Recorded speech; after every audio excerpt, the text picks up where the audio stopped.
มื้อนี้ได้อันแล้วข้าวเปียกเนาะนี่ข้าวเปียกถ้วยอันทงไหม25,000กีบ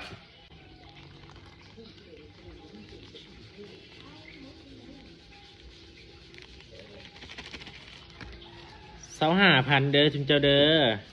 อันนี้เขาปรุงมาแล้วเนาะ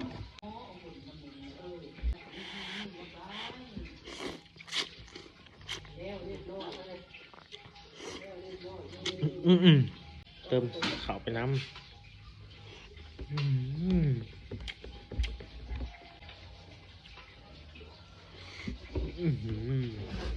เขาเคยโทยบ่อิ่มเอาข้าวแดงเนาะ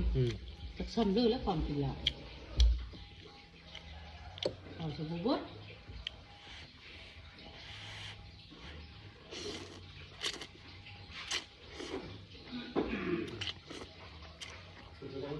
คุณพากินเนาะไง